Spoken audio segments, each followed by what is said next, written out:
Okay, now we are jumping into these notes on the Odyssey introduction. Again, please put on your headphones and earbuds and listen to the lecture. All right, so your essential question is, why do people love stories that have heroic characters in them? You can pause so you can write this down, and then you can play when you're ready. All right, so everything that is in yellow should be those blanks that you're filling in your Cornell notes. The Odyssey genre is basically an epic poem. An epic poem is a long narrative poem, and it tells about heroes and their challenges and achievements. Narrative poems are called narrative poems. We know that narrative is one of our vocab words this week. Narrative means that it's a story or it's story-like. So the Odyssey is a narrative poem, which means it is a poem that tells us a story. It tells us stories about epic heroes and their adventures of epic proportions. So there's going to be a lot of challenges, a lot of things that they have to get through to make themselves worthy of being the hero of that community, that society. So one important plot device that Homer uses in the Odyssey is this thing that's called in media res. That is a Latin term that means in the middle of things, and then you have a lot of the story being told through flashbacks. So what that means is that when at the beginning of the book, it doesn't start at the beginning of the story. It actually starts in the middle of the story. We know the Odyssey is about Odysseus' journey home from the Trojan War. But in fact, at the beginning of the Odyssey, he's almost all the way home. He's at his last stop right before he gets home. And then he stops to talk with this king, Alcinous, and to the king, he tells how he got here and why he is still stuck and why he is unable to get home. He tells that king the story so that the king will provide him a ship to ferry him all the way back to his home, which is Ithaca. So from Odysseus' story to the king, we get a lot of the flashbacks of Odysseus fighting Cyclops, fighting giants, running away from lotus eaters, and things like that. All right, so the most important character in an epic is the epic hero. The epic hero is the protagonist, and the epic hero is larger than life. Basically, the epic hero is a legend, and they are almost a mythological figure in their society because of what they have already done to deserve being better than most people.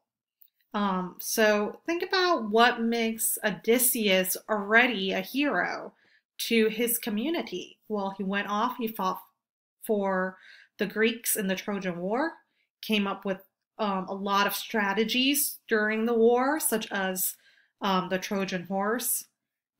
He's also just very smart, very strong. Remember, he did defeat Ajax in their little competition to win the armor, whereas Ajax was not able to. And then the second thing is that the epic hero has to be favored by goddess or god, and or they could be descended from a god or a goddess. So we can see two things happening here. Odysseus is someone who is very, very smart. He is known to be wise and tricky. So based on that list of gods that you have, you'll notice that we do have a trickster god, and that god is Hermes. So Hermes is actually Odysseus' great-grandfather. And then something else, another goddess who is always on Odysseus' side is Athena. We see that throughout the Odyssey, that Athena will use divine intervention to get Odysseus out of any scruples or any troubles. All right, so go ahead and write Athena and Hermes in those blanks. The third criteria for an epic hero is the quest. The epic hero must face a quest. A quest is basically this journey this really long, epic journey where they will encounter a lot of challenges. And he participates in this epic journey, this quest, to prove that he is a great hero, that he is worthy of that heroic status by defeating whatever big bad monster he needs to defeat by the end of it. For Odysseus, his main quest, as we can see at the beginning of the Odyssey, is that he is trying to make his way home. And there are a lot of obstacles that are keeping him from getting there, and his main goal is to get home, and then once he gets home, he needs to get his family back, and we'll find out what that means when we start reading the Odyssey. All right, so they're also strong, smart, and brave, and these are personality traits that are very much valued by their society, and we see that in Odysseus. He's strong, he's able to defeat a lot of other enemies in the Trojan War.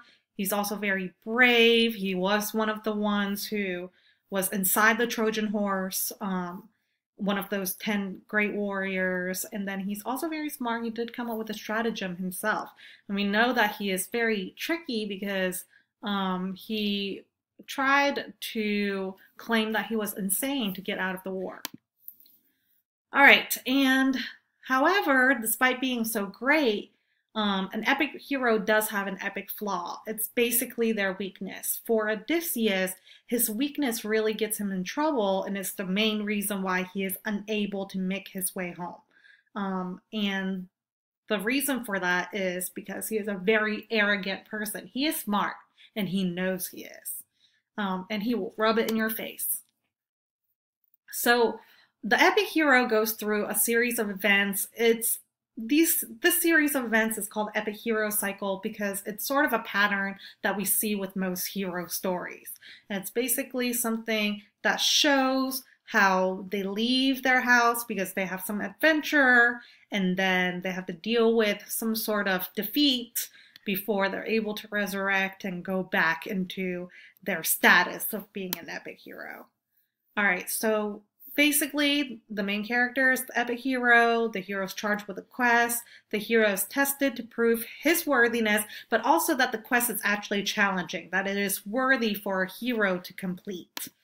And then we also will see a lot of helpful characters and unhelpful monsters who are either challenges or assistants, sidekicks for the epic hero.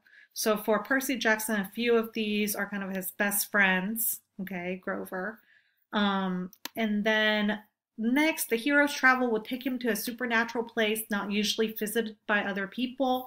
In a lot of Greek mythology, in their epic hero stories, the hero often has to travel to the underworld.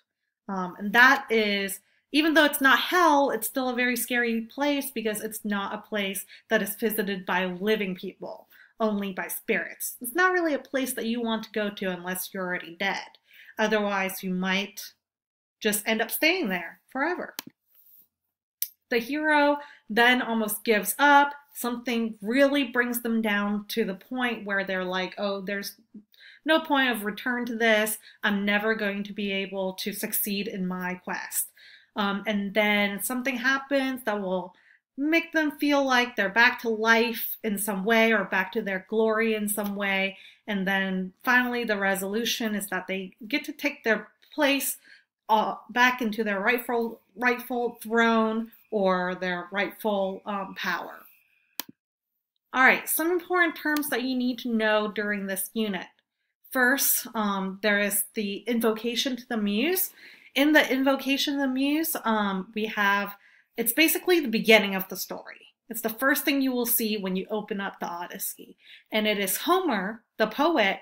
He is telling and asking and requesting, invoking the muse of poetry to help him tell his story in a way that is interesting and in a way that keeps the story truthful or have some truths to it. If you've ever seen Hercules, the muses are the goddesses who kind of sing that gospel music on the side of the vase. But you also just know that the muses, it's also where that vocab word we got, musing, comes from. It's basically stems from the 9 goddesses. They are said to help artists find inspiration and create art. Then we also have the next term, xenia. Xenia is an unwritten law of hospitality. Hospitality means that you are welcoming to friends and to strangers, to people who need help, to people that you need to bring into your home and take care of.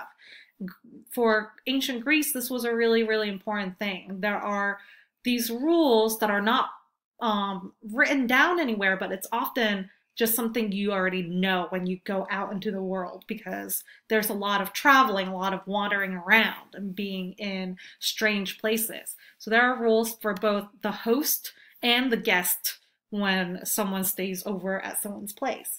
And it's very important to follow these rules because Zeus, you know, the main god, he is the avenger of Xenia. Being an avenger means that he protects this law. And he might even test you. One day you might get a knock on your door.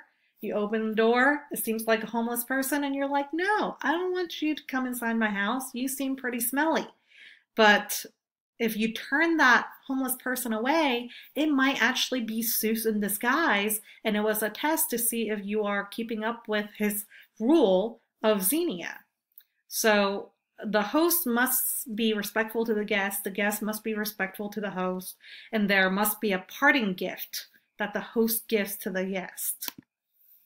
The next term is hubris, and that is Odysseus's epic flaw. He has excessive pride. He's very egotistical. He's basically very big-headed because he thinks that he is the smartest and the strongest. And often he is, but sometimes the big mouth really gets him into trouble. And then the last term that you need to know is the epithet. Epithet is a descriptive word or phrase used to add to or replace a name, and it's often right next to the name. It's like a nickname that's in addition to your name. Sometimes it replaces your name, but sometimes it also just adds to your name. It can describe your physical qualities, your personality, or family connections, especially who your daddy is. And that is the patrilineal line. We see in the Odyssey that Pallas Athena is called the gray-eyed goddess. Pallas Athena is an epithet, so is the gray-eyed goddess. Pallas Athena tells us that Athena got that name after killing this dude named Pallas. And then she's also called the gray-eyed goddess because it's one of her physical qualities. Just makes things a little bit more poetic, usually keeps up with some sort of rhythm in the oral poem. So what I would like you to do is to see if you are, paying attention to the verbal part of my lecture here. You will send me an email, and in your email, I would like you to put your name and something that describes you, your nickname. You have to do it in a very specific way. For example, I might say, Miss Lamb, the greatest teacher of all time. That would be my epithet.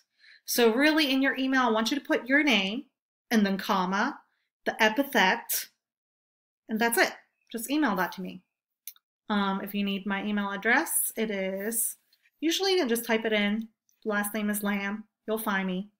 All right. And the next day when I come back, I will help you with dividing these notes and doing the summary.